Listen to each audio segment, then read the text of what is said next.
Get ready to learn how I made this beautiful farmhouse style birdcage, and you won't believe it only cost me a few dollars to make. Plus, as always, DIY treats. Welcome to my channel, Craft, Eat, Repeat.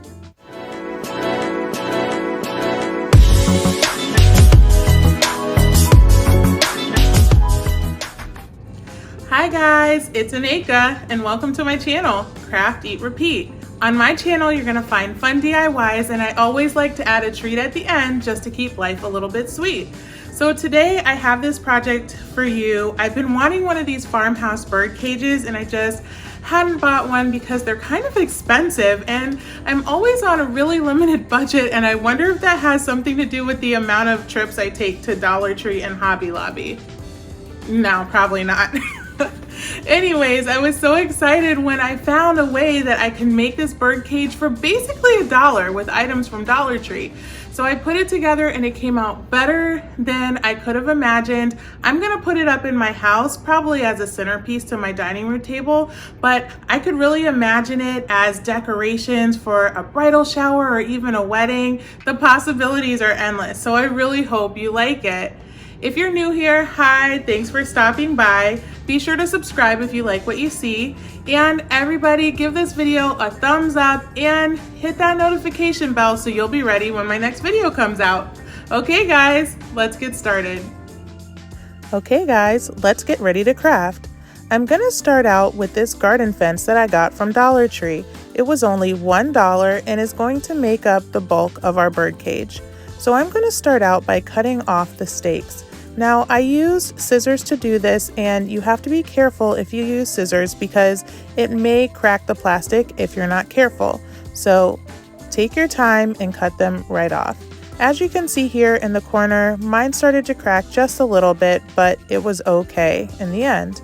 Next, I'm going to use some white chalk paint, and I'm just going to brush it all over my garden fence. Now this is the perfect texture just to be able to lightly sponge on your chalk paint, and it makes it look like this beautifully aged white fence that has some of the wrought iron coming through. So just take your time and make sure that you're not painting your white on evenly. You kind of want to spread it out, thicker in some places, thinner in others, and that will give it that aged and weathered look that looks so good in your farmhouse style home. One of the great things about chalk paint is that it dries so quickly, so before you know it, you'll be ready to paint the back. So I just flipped it over, and the back has some indentations in it that made it hard to use the same size of my sponge brush. So I grabbed a smaller one, which did work, but it tore up my sponge a little bit. So if you have any other types of brushes that you can use for this, that might be a little bit easier.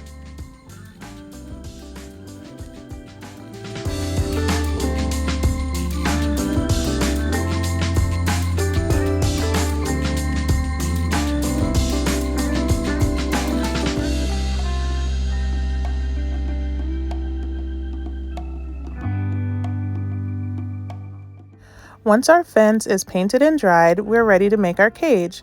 Now this fence has 4 repetitions of the same pattern, so at the beginning of each pattern I just folded it over in order to make a square cage. Now you have to be very careful with this. You don't want to make the plastic snap and break. You just want to kind of work it into the shape that you want it to be. So don't use too much force and just fold all your corners over until you have a square cage. The fence already comes with a little clasp, and so you can just close it up, and here we have the basis for a cage. Now I did have some problems with getting it to be a perfect square. It kind of wanted to stay its own shape, but I'll show you how I fixed that later. In order to make the top of our cage come together like a bird cage, I'm going to just use some floral wire on the corners, and I'm going to twist them right at the top so that I can get kind of a domed effect on the top of my cage.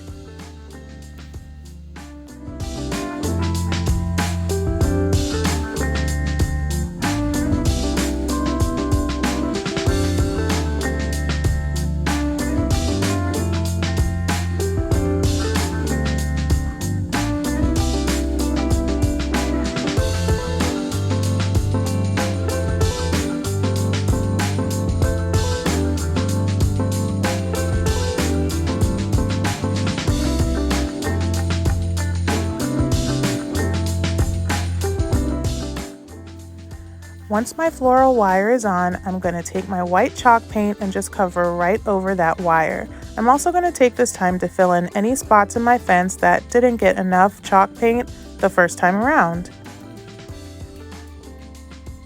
Now, in order to solve the problem of my cage not being a square, I left it overnight in between two heavy objects, and then it stayed a perfect square. I also was a little bit annoyed that these little circle parts of the cage were pointing out a little bit, so I just put a pipe cleaner on it and left that overnight with them stretched a little bit towards the inside of the cage, and when I came back in the morning, they were exactly where they should be. Another option for this is to grab a hair dryer if you want to and just put a little bit of heat on it. That would help you mold the plastic as well, but I just didn't have time to do that, so I chose the pipe cleaner. Now these are the stakes that were on the bottom of the cage. You can put them on the top if you want your cage to be closed, but I wanted mine to be open because I wanted mine to have just a ton of florals all over it. I was kind of going for a wild flower look in a cage that had been left out and was overgrown and full of nature. So I wanted to leave mine open at the top. I grabbed this bamboo wreath from the Dollar Tree, and these are some of the spring floral picks that are on sale right now at Michael's. The bamboo wreath already had twine tying it together, so I just used twine to tie on my florals. And you guys, this is just one option for a way that you can style your bird cage. I like to see a lot of nature come into the decorations in my home, especially now that we're in the dead of winter and there is just snow all over the place. So I'm going to take this opportunity to bring a little bit of spring inside. But I've seen some really fun, more modern looking ways to style these bird cages that are just beautiful. This greenery and some of the flowers came from Michael's. All their spring greenery is on sale right now, and I believe it was 40% off, and then I had a 20% off coupon. So altogether, I believe I ended up paying about $1.50 or $2 for these picks, and I just think they came out beautifully. Next, I'm going to add some flowers just to add some pops of color all around my wreath.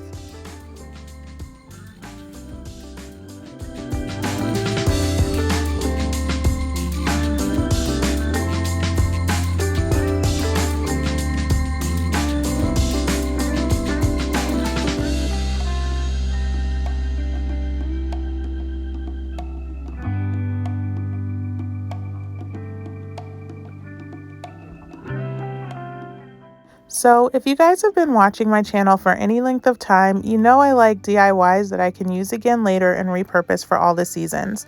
So instead of gluing this together, I decided to put it on this charger that I got from the Dollar Tree. This way I don't have to glue it together, but I can make a nice spring presentation and then maybe change it up when summer rolls around in the fall. So I'm going to add some greenery right inside of my bird cage as well.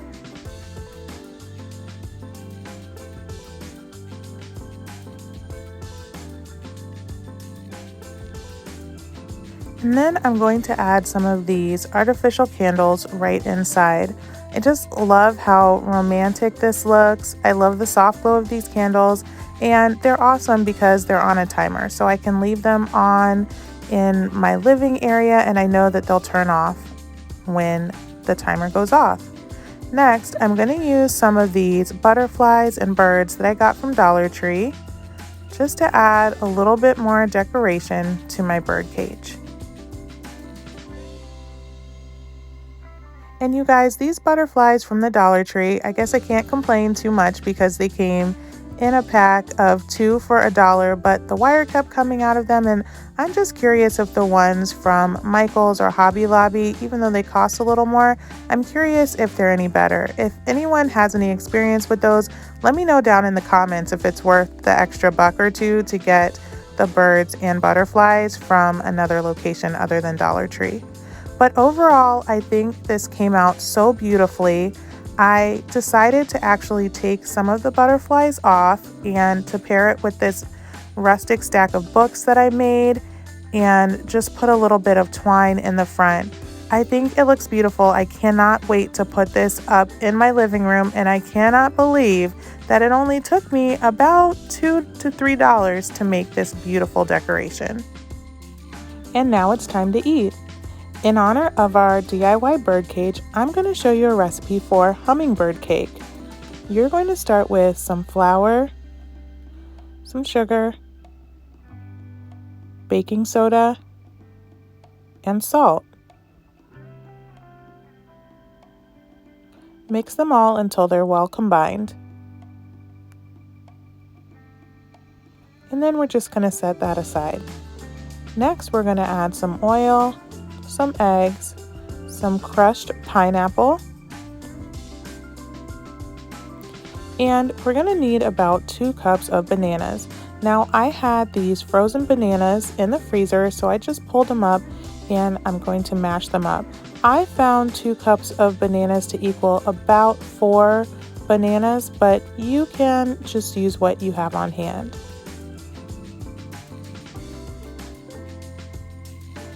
We're just going to mix all that up together. Now, this is where my recipe deviates from the one that I'll put down in the comments, so take note because these are my additions.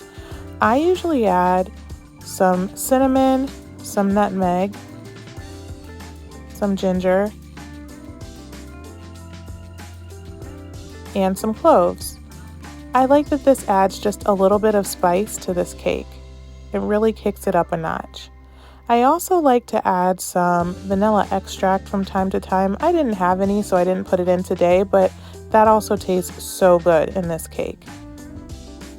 So once we've combined it all together, you usually would put some nuts into the egg mixture, but I have some nut allergies in my family, so I'm going to leave those out today and just put them on top of the finished cake when I get my piece.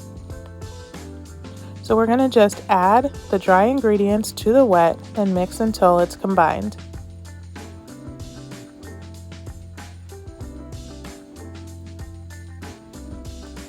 Once it's well combined, we're going to take 2 9-inch pans that have been sprayed with nonstick spray. And we're just going to divide the batter evenly between the 2. We're going to pop those into the oven. The recipe says an hour. I find mine to consistently be done around 40 minutes, so make sure you start to check your cakes after about 40 minutes. Once they're completely cooled, we're going to add icing. Now this cake tastes delicious with cream cheese icing, and you are more than welcome to make your own, but I'm just using the canned stuff because my family likes it. Now guys, this is not a channel about cake decorating, and I am not a gourmet chef.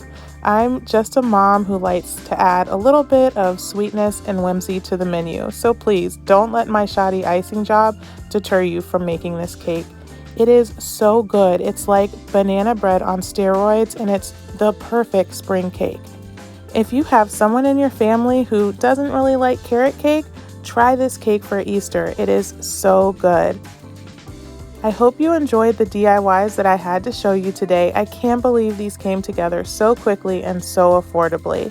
Don't forget to subscribe to my channel, and please give this video a thumbs up. It helps my channel out so much, and I'm so grateful for each and every one of you who takes the time to do that.